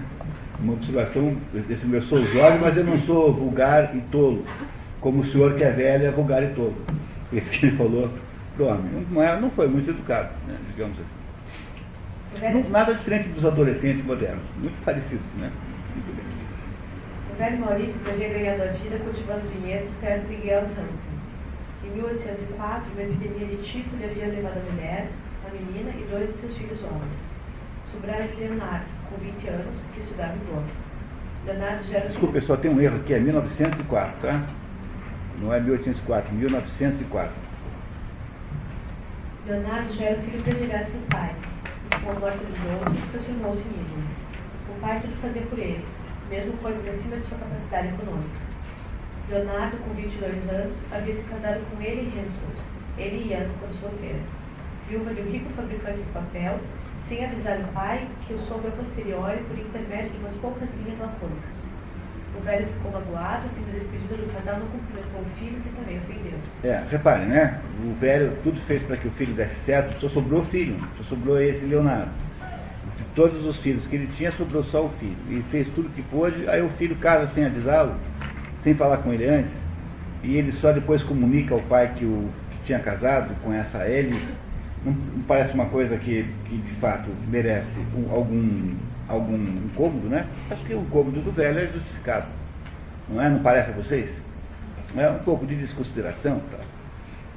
Aproveitando a ocasião para se proclamar ofendido, Leonardo se afastou, fingindo não observar a decepção e a nova do pai. Na realidade, aquela afetuosa tirania há muito tempo lhe pesava. Depois, sentia vergonha do pai, das suas maneiras, da sua rudeza, da sua falta de educação. Por isso, no grito burguês, e de boa vontade, lançava um discreto véu sobre sua origem. É que não necessitava mais um velho. Sua mulher tinha um servidório de 80 mil marcos, fortuna que lhe dava de marido, não lhe tendo dado nenhum filho. Não é muito dinheiro não, viu, pessoal? 80 mil marcos não é muito dinheiro. No entanto, na hora que o Leonardo viu que tinha casado com uma mulher que tinha um dote, né, 80 mil marcos, que é o dinheiro que ela trazia para o casamento, ele mais ou menos deixou o pai para lá, o que indica que ele via o pai mais ou menos também como uma espécie de provedor apenas. Não tinha pelo pai grandes sentimentos. Né? O velho não gostava da nora por ela ser de família católica e não ter atrativos físicos à altura de seu filho, segundo seu modo de ver. Mesmo o dote de 80 mil marcos lhe parecia pequeno. Uma miséria, comparado com o valor de Leonardo, dado seu futuro e o que ele prometia. Além disso, ela era 15 anos mais velha. Não tem nesse casamento aí uma conotação muito clara de um casamento por interesse? Ela tem 15 anos a mais do que ele está no auge da sua carreira universitária, ela tem 80 mil marcos, ele casa sem falar com o pai, que é para também não ouvir do pai assim, será que você vai fazer um casamento bem feito, né? Tudo, também está aí a explicação, né? Não ouvir do pai restrições contra o plano. Não parece, não tem toda a cara de casamento por interesse? Um casamento como esse por interesse não legitima uma possível acusação de homicídio por interesse econômico? Não é? Então começa a desgraça do Leonardo Mauritius, aí exatamente no momento em que ele casa-se com a Ellie, né? A Ellie passa a chamar Mauritius também. Os 2 primeiros anos de casado de Ellie e Leonardo correram muito bem. O controle que ele exercia sobre um marido muito mais jovem, segundo amigos, parecia fazer bem ao rapaz, um eterno imbecil, tão fácil de extraviar. No entanto, a relação se modificou quando ele ficou sabendo da antiga ligação de Leonardo com uma dançarina, com que Leonardo tivera um caso e uma menina, no ano antes do casamento. Ele não teve esse caso durante o casamento. Antes do casamento, ele tinha lá um caso com uma bailarina. Não é também uma maneira muito, assim, socialmente correta de se ter uma namorada, né? E deste caso havia nascido uma menina. E estes fatos só vieram ao conhecimento da Ellie depois de eles casarem. A mãe da criança, doente, reaparecera para cobrar do rapaz suas obrigações paternas. No primeiro momento, Leonardo não contou nada à mulher, mas apenas para a cunhada, Ana Ian, que levou a menina de 2 anos do Megar da Kearney para a Inglaterra, onde deixou os cuidados de uma parente afastada. Gertrude Kearney morreria de tuberculose algum tempo depois. Ele ficou sabendo do caso por carta anônima e pela confissão tardia do marido. Diferentemente dele, Ana Ian era de extraordinária beleza. A irmã mais jovem de ele. Leonardo achou-a antipática no início porque ela ironizava o controle que sua irmã exercia sobre ele, como se Leonardo fosse um colegial sob a vigilância de uma aya severa. De fato, por causa desse excessivo controle, cedo o abismo entre os 2 esposos se tornou visível. Fora a natureza que o criara e o criava. Fora a natureza que o criara. A natureza significa fora a diferença de idade entre os 2. Né? Ele controlava todos os passos do marido, vigiava tudo. Encontros, horas de trabalho, leituras, correspondência, conversas, despesas. Não era avarento, dava-lhe mesmo presentes caros, mas nunca deixava de dispor de somas importantes. Era muito inteligente para não ver o erro que cometia agindo assim, mas um instinto mais forte que tudo a forçava a mantê-lo subjugado durante o máximo de tempo possível. Tem cara de que vai dar certo esse casamento? Ela é mais velha do que ele, ela não é bonita, ela usa então essa, digamos, a diferença de idade e o fato de que ela é dona do dinheiro para controlar o marido, e o marido então submete-se e é controlado nada. E aí aparece a Ana Ian, que é irmã dela e que é, ao contrário da irmã mais velha, muito bonita. Não parece que tem aí pinta de que esse negócio não vai dar certo? Não parece? Muito bem, continuamos. O velho Maurício, quando soube da existência de Hildegarda, lutou sem sucesso para apoderar-se da menina. Certo dia, 3 anos e meio depois da visita a Bosmilchas, Leonardo foi despedir-se do pai antes de partir para a longa viagem, pés de dinheiro. Com a frieza do pai, ainda magoado, Leonardo parte com mãos vazias. O velho, após vender as propriedades, tinha 35 mil marcos, mais que suficientes para sua vida frugal. Você vê que 80 mil não é muito dinheiro. Ele tinha quase metade do que tinha a mulher do filho. Aos poucos, com o convívio, o velho Maurício passou a ver em Edsel uma espécie de mensageiro divino, e ia mostrando ao rapaz, aos poucos, a extensa documentação que reunira sobre o caso do filho. O velho contesta as testemunhas, apontou suas contradições, sobretudo no depoimento de Varene. Depois de sua longa exposição em defesa do filho, o velho Maurício, perguntado por Edsel, declara que Leonardo nunca havia denunciado o verdadeiro assassino. Após os acontecimentos, Ana Ian havia adoecido gravemente e estivera morta durante 6 semanas. Quando foi enfim depor, havia sido tratada com condescendência, como uma vítima daquele monstro, a virgem pura, imolada por aquele infame sedutor. O depoimento crucial contra Leonardo tinha sido de Varena. Pronto, sabemos uma porção de coisas agora. Sabemos, portanto, agora que a Ana ficou doente depois do episódio. Sabemos que o Maurício, embora negue o caso, negue a autoria, nunca disse que tinha sido o autor. E sabemos que a pessoa chefe, né, chave, ou seja, a pessoa cujo depoimento foi o depoimento que produziu, então, a condenação do Maurício, era o Varene, né, Varene Gregório Varene. Edson passa uma tarde e 2 noites estudando os documentos do velho Maurício. Consegue também especular sobre o destino de Ana e Jan com Wistermeier, o conselheiro aposentado de Brigny. Descobre que Ana havia casado em 1913 com o diretor de uma grande fábrica de tijolos que estava em ótima situação. Havia morado no estrangeiro e desaparecido. Com a morte dele, a fortuna da família Jan havia passado para ela, mas quando o herdeiro havia voltado do estrangeiro, não possuía mais nada, segundo o depoimento da amiga. Ana e Jan, havia mais de 12 anos, chegaram em casa dessa mulher numa noite de inverno, o corpo e a alma despedaçados, num estado de indizível lassidão, com uma pequena valise, tal como uma criada desempregada, solitária, muda, pobre. Não disse de onde vinha, nada contou de sua vida anterior. Sentiu um terror louco a simples ideia de encontrar os conhecidos de antigamente. Logo se verificou que estava seriamente atingida.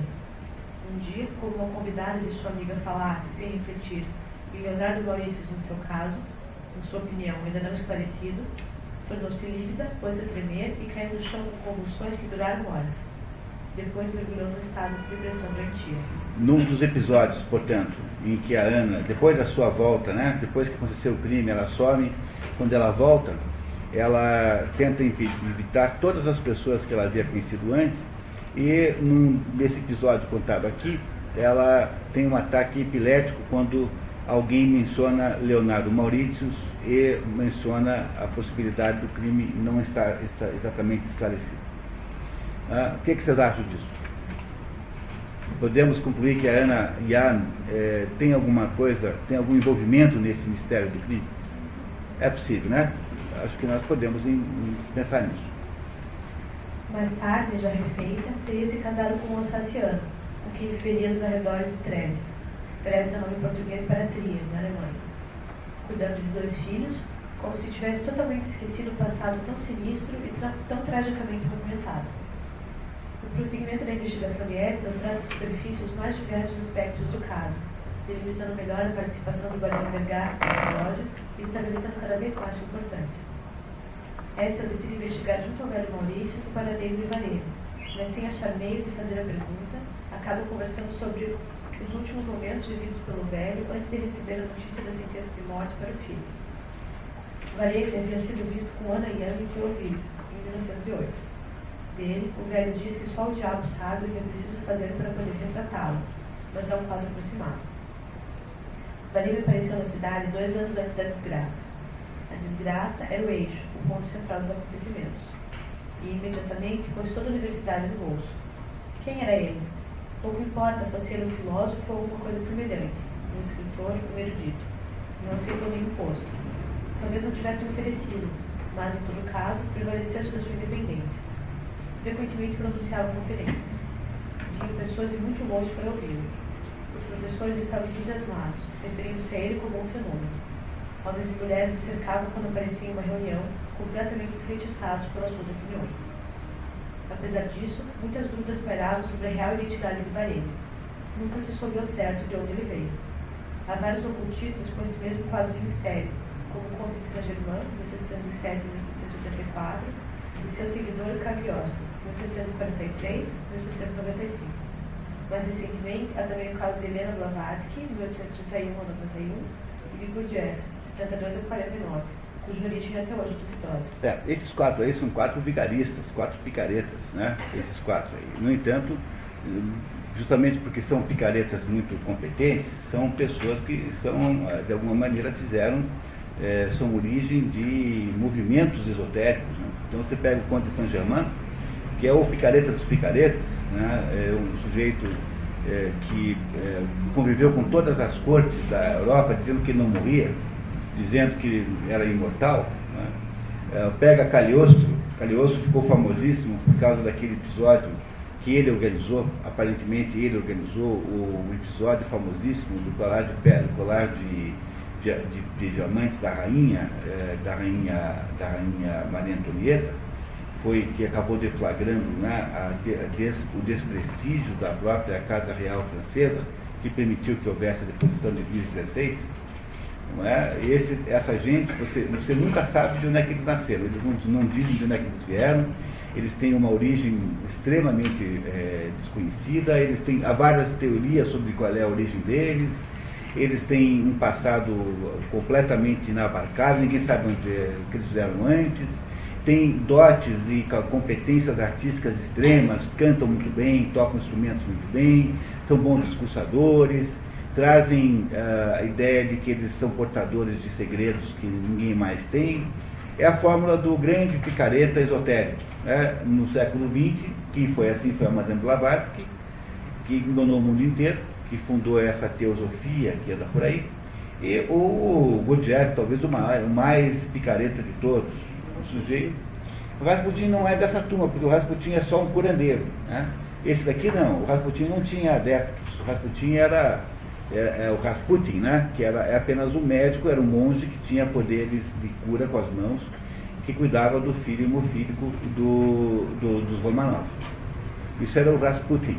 O Rasputin não fazia um proselitismo. Esses quatro fundaram, digamos, organizações. Até hoje há adeptos do Conde de Saint-Germain, até hoje há adeptos do Cagliostro, a Madame Blavatsky. Você pega aí todos esses negócios chamados Nova Acrópole, institutos Nova Acrópole que tem no mundo inteiro. Tem aqui em Curitiba vários lugares onde tem Nova Acrópole. O que é isso? Isso é uma entidade teosófica fantasiada de escola de filosofia. Para vocês terem uma ideia de como isso é forte e poderoso. Né? O que tinha que haver uma desmoralização da família real, né? Porque isso foi uma conspiração maçônica para derrubar a rainha, portanto derrubar a monarquia francesa. Essa é no fundo a ideia. Fizeram o quê? Pegaram alguém, os nomes são todos eles, digamos, hipotéticos, né? Mas havia lá, convenceram um determinado prelado, naquela época os prelados tinham uma vida muito mundana, que a rainha teria muita gratidão para quem fosse lá e conseguisse dar a ela um colar de diamantes que ela queria muito comprar, mas era caríssimo. E o Luís XVI disse que não ia pagar, não ia comprar e pronto. A gente não entende isso porque a gente tem a sensação sempre que os imperadores têm cheque especial sem limite, né? Mas não é bem assim. Aí o que fazem? Vão lá e contam para um determinado cidadão, que é esse prelado, que a rainha estava querendo o tal do colar. O prelado, interessadíssimo nela, até por razões sexuais, digamos assim. Assim, então eu vou fazer isso, né? Aí vai lá e compra o negócio num joalheiro de Paris, não é? Com dinheiro emprestado por um outro, faz uma espécie de vaquinha, vai lá e compra. Aí tem que entregar para a rainha, mas como é que faz? A rainha não pode receber um presente em público. Aí o que fazem? Eles arrumam uma sósia da rainha, uma fulana, uma tremenda de uma picareta, que diz assim, olha, a rainha vai se encontrar com você no Bois de Boulogne, tal hora, de noite, mas ela não quer, ela estará com um véu, ela não quer ser reconhecida. Aí eles topam, vai lá e entrega para aquela pretensa rainha, que não era a rainha, não era Maria Antonieta, era uma sósia.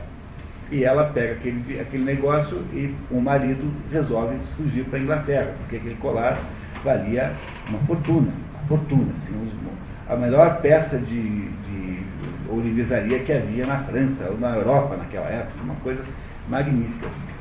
E aí o problema é que o tal do colar tinha que ser pago em prestações ao joalheiro, e aí um belo dia, por determinadas razões que agora eu não sei muito bem como explicar, o joalheiro não é pago.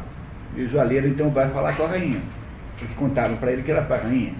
Assim, a senhora me desculpe vir aqui falar com a senhora, mas veja, a vida é assim, né? Tal, mas o que o senhor está falando? Do colar aqui. Que colar? Bom, resultado. pegaram os picaretas, sobretudo a fulana que havia feito passado por ela. Ela levou uma surra de chicote pelada na praça em Paris, uma coisa assim, vergonhosa, assim, uma coisa assim, sem... E foi marcada com ferro nas costas como ladra, colocaram um V de voleuse, voleuse marcada com ferro, com V. O marido dessa fulana, dessa picareta, conseguiu escapar antes de pegarem, foi para a Inglaterra. Este padre quase que foi mandado matar, depois foi transformado, foi colocado lá para ser cura não sei aonde, no fim do mundo, um negócio assim. E o resultado disso é que pareceu para os olhos da população que a Maria Antonieta havia gastado o dinheiro, pego o dinheiro para comprar colarzinhos e fazer coisas assim. Conseguiram, de fato, fazer a destruição da imagem pública da Maria Antonieta, que era boa. Que era boa a imagem que ela tinha. E a personalidade que está por trás dessa história é esse Cagliostro, que era um picareta de um sujeito que tinha ligações. Por exemplo, pega o outro lá, o Conde de Saint-Germain. Quem é que o Conde de Saint-Germain usa para se introduzir na corte de Luís XIV? Pega a Madame Pompadour, que era a predileta do rei. A predileta no esquema do reinado francês é a amante número 1. A predileta é aquela mulher que é a primeira amante, né? Além da mulher oficial, tem uma amante que é pública, não está escondido, é completamente público. E aí ele vai lá e faz a Madame Pompadour se apaixonar-se por ele, recebe lá um cargo de diplomata na Inglaterra, tenta fazer uma negociata para seu próprio proveito, cria um incidente diplomático terrível, foge para a Holanda. Na Holanda ele muda de nome, aparece lá com outro nome que não o dele mesmo.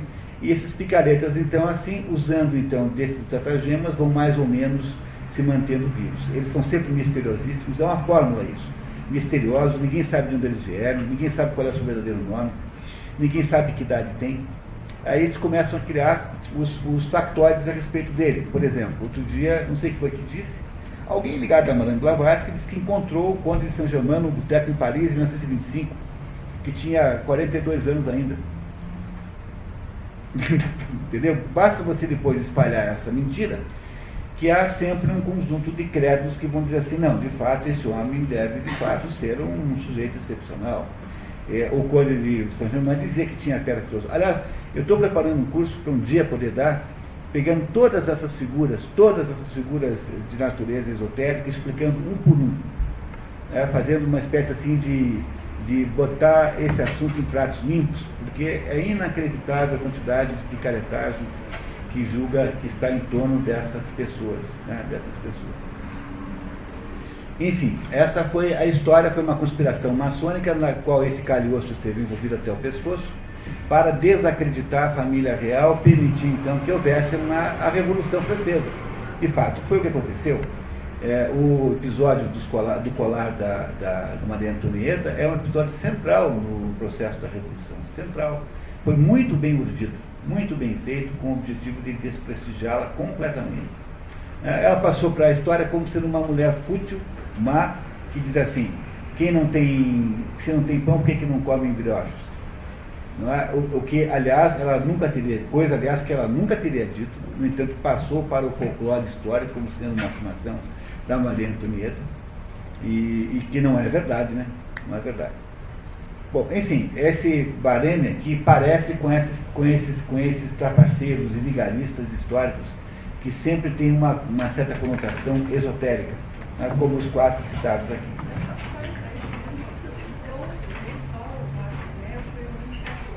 Sim? Sei. 16, Luís XVI, esse. Ficou no meio dos dois. É pai do Luís XVI. Importante, do tamanho da Revolução Francesa, não. Né? Esses 3 Luíses aí fizeram, não é um vácuo nenhum, esses 3 Luíses fizeram o momento mais imperial da história da França, né? Porque eles são todos Bourbons, da família chama-se Bourbon. E tem entre eles o Luís IX, que é santo, São Luís. São Luís é parente. São Luís é muito anterior, é do tempo medieval, né? Não é? Esses daí são todos reis modernos. São Luís é Luís IX, que é anterior, era a mesma família Bourbon, e que era um santo. Foi São Luís que fez, por exemplo, a Sainte-Chapelle em Paris, aquela maravilha pedida por São Luís. Né?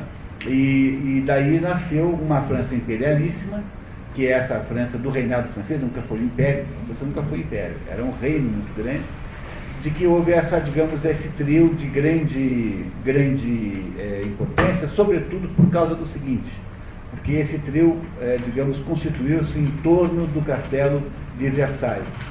Porque o que aconteceu é que quando Luís XIV percebeu, houve no governo de Luís XIV um grande distúrbio chamado a Fronda.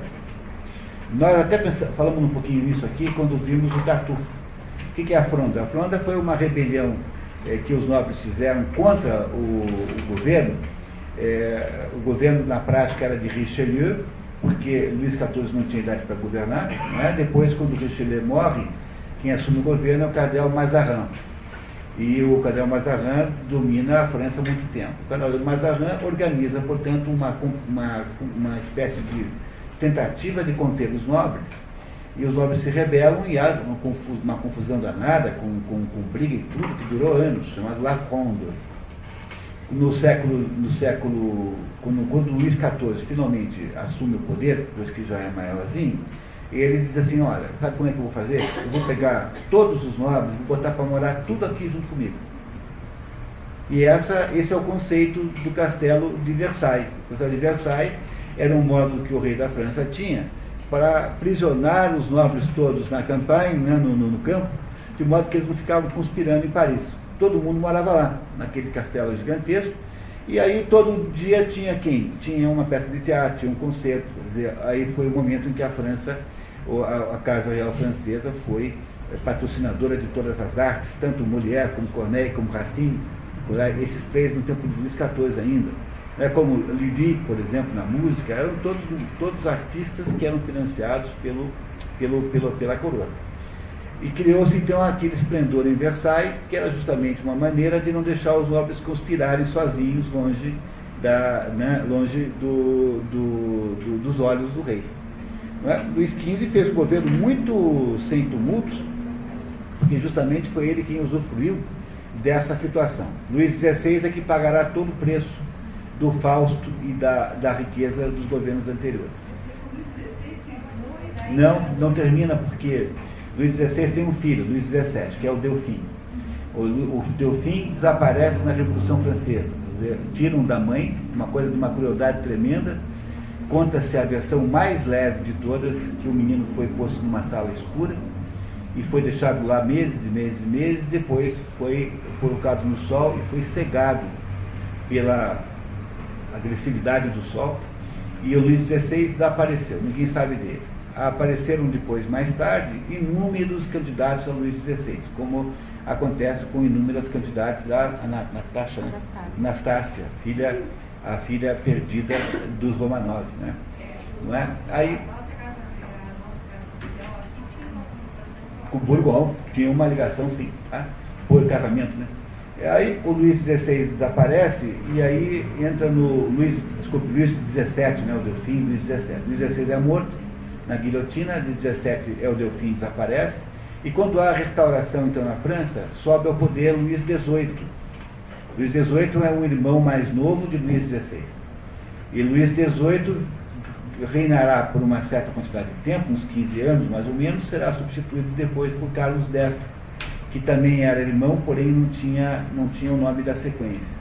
E com a destituição do Carlos X em 1830, há finalmente o final da dinastia Bourbon na França. Nunca mais houve nenhum Bourbon no governo. Existe uma série de 8 livros históricos escritos aqui. Não sei. Tá certo, eu adoro a história da França. Tá? Continuamos? Obrigado. Vamos lá. Todas as pesquisas do velho sobre a identidade do forasteiro haviam acabado em becos sem saída. Em torno da personagem perduravam mistérios financeiros e havia nebuloso caso do suicídio de sua noiva, Lily Castle. Lily Castle não parece personagem desses games de Lan House? Né? Não parece aquele desses, né? Lily Não parece? Mas parece igual. Um belo dia a moça se matou sem que ninguém soubesse por quê. Pressionado, o velho Maurício acaba contando a Edsel, sob promessa de sigilo, que Varenne estava em Berlim, vivendo sob o nome falso de George Warschauer, coisa que descobriu por meio do detetive astuto. Varenne havia também morado em Chicago entre 1910 e 1921, e fora daí que a pista havia sido seguida. Em Berlim, Varenne, ou Warschauer, devia dar aulas de inglês, morando na esquina da rua Usedom com o Yasmund, no terceiro andar na casa de cômodos de Madame Gobic, cujas filhas ele ensinava pelo valor do aluguel. O velho Maurício havia ido vê-lo, mas desistiu de lhe falar na última hora. Como entrar no assunto? Por onde começar? E se ele me atirasse pela escada? Naquele momento, Edsel Andergast tomou a decisão de ir a Berlim. Mesmo o fato de rir e contar que sua mãe estava agora morando em Paris não o retirou daquele trânsito. Pronto, aí nesse momento que ele descobre o endereço do Varenne, que agora chama-se Warschauer, em Berlim, esse menino resolve largar tudo e ir atrás da testemunha-chave que havia feito a incriminação do Mauritius. Mesmo que a mãe dele esteja morando agora, talvez mais fácil de ir, Paris, ele não se incomoda com isso, porque ele agora tem uma ideia única na sua mente, que é perseguir a justiça, no caso do Mauritius. Tá, então vamos terminar esse capítulo 5, vamos lá. Edsel vai se aconselhar com o Dr. Camilo Raff, professor carismático que mantinha um pequeno grupo de estudantes sob sua orientação. Certa vez, Edsel se surpreendera ao ouvir de Raff com relação a certo incidente que acabara na expulsão de um aluno, que o sentimento é um rolo compressor, alarga e amolece tudo. Ficou muito surpreendido, porque lhe pareceu estar ouvindo seu pai. É o seu pai que está todo o tempo discursando contra os sentimentos, não é isso? E ele está horrorizado, o Edsel, porque ele acha que o professor pensa que ele pensa isso. O professor acha que ele é um menino sentimental, mas ele tem esse seu respeito, tem esse, em conta de um sujeito racional, objetivo, que não tem nada disso, né? Edsel sentiu que o desconheciam por completo. Camilo Raff explora as opiniões do rapaz, preocupado que estava com a mudança de comportamento que Edsel vinha demonstrando claramente. Mas que se passara com ele? Não era coisa cômoda sondá-lo. Era astucioso e reservado. Camilo Raff não quer assustar e avança tateando como sobre uma superfície escorregadia. Quando, afinal, graças às afirmações socráticas do mestre, o rapaz decide fazer algumas afirmações, evita desaprová-lo ou refreá-lo, por exemplo. É indispensável que o espírito esclareça as coisas, diz Edsel. É preciso tomar posição, deliberar, pesar. Ao agir, é pela inteligência que devemos compreender as coisas. O discurso que o Edsel tem é o discurso de racionalidade, de esclarecimento, tudo isso. É indispensável que o espírito proceda lento e metodicamente. Sim, sem dúvida, diz Camilo Raff, respondendo um movimento de ironia. Quer dizer, o professor ouve ele falar assim, claro, estou entendendo você, achando que o menino está, obviamente, dizendo tudo ao contrário do que ele é. Quer dizer, o menino tem um discurso de racionalidade, de objetividade, mas no fundo é apenas um sentimental. É isso que o professor está querendo dizer. Certamente. Nesse momento, tergiversa, ainda quase sem esperança. Impossível atingir-se um fim determinado se não se é capaz de escolher a paixão, diz Edsel com a expressão de um analista prevalecido pelos tormentos do pensamento. O professor, que vê o discurso de Andergast com ironia, conclui que questões de consciência moral são insondáveis povos de Minas. Raff dá-se conta de que a geração de Edsel ostenta a bandeira de viver pelo cérebro. Ostenta a bandeira, quer dizer, raciocina como, aparenta viver pelo cérebro. E sem dúvida foi por isso que Edsel ultimamente se melindrou tanto comigo ao ver que eu censurava nele um excesso de sentimento. E ele acha que entendeu agora por que é que o Edsel está mudado. Eis a chave do enigma. Bem. Em todo caso, isso ainda é melhor do que viver sem contar com o cérebro, esbanjando sentimentos, pura atitude literária com a qual a minha geração pensava concorrer pelo avanço do mundo. A geração romântica, que é a que vem antes, no final do século XIX. O romantismo, Werther, isso, o espírito de Werther que invade a segunda metade do século XIX, mesmo que Goethe tenha morrido na primeira. Aquele romantismo Sturm und Drang alemão, toda a música erudita romântica é na segunda metade do século. Wagner que é mais romântico do que Wagner. É verdade, nós estamos muito longe com essa política do coração. Isso aqui se chama coração tornou-se o eterno devedor. Essa mocidade com seu método, suas análises intelectuais, seu hábito de tomar posição, termo abominável. Superou-nos, como eles dizem, e devemos considerar-nos felizes com o ato de aceitarem ainda de nós um pedaço de pão. e não sei se vos ficam agradecidos. Edson entra no assunto. Há conflito de deveres ou existe um só e outro dever? Pronto, olha a pergunta que ele faz para o professor dele. Há conflito de deveres ou apenas um só dever? O Edson não aceita nenhuma espécie de construção adversativa, mas, no entanto, contudo. Quer dizer, ele, no fundo, quer que digam para ele, só tem uma coisa para você fazer na sua vida que é isso. Ele não admite o contraditório, de modo nenhum. Tá? O rapaz explica melhor. Responda a seguinte pergunta, prosseguiu Edson, e no seu ardor agarrou, como recentemente fizeram com o companheiro Maurício, Camilo Raff pelo amador paletó. Só me responda isso. Um homem está preso há muitos anos. É possível que seja um inocente. É possível mesmo que se possa provar sua inocência. Temos o direito de nos deixar desviar desse fim por um motivo qualquer? Temos o direito de tardar ou de refletir? Existirá um outro dever a ser levado em consideração? Diga-me sim ou não. O professor, meio constrangido, diz que ele tem o direito ou talvez o dever. Depois que se separam, Rafa cogita se deveriam não informar o pai sobre a crise de Edson.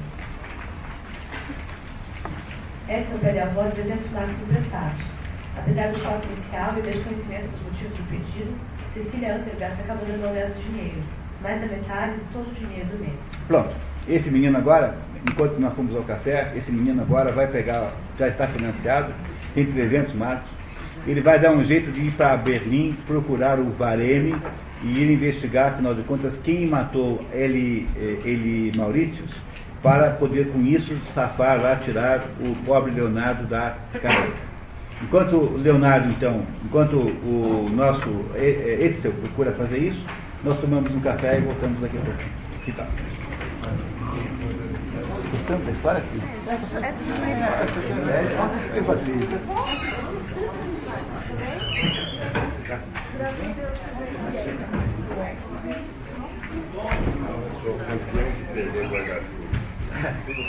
Nossa, está calor aqui dentro, só eu estou sentindo isso. Vamos ligar o ar, né? Bruno? O que você acha? Está quente, não está? Só eu que estou sentindo isso. Lá no fundo também está Daí, quente. Bruno. Tranquilo?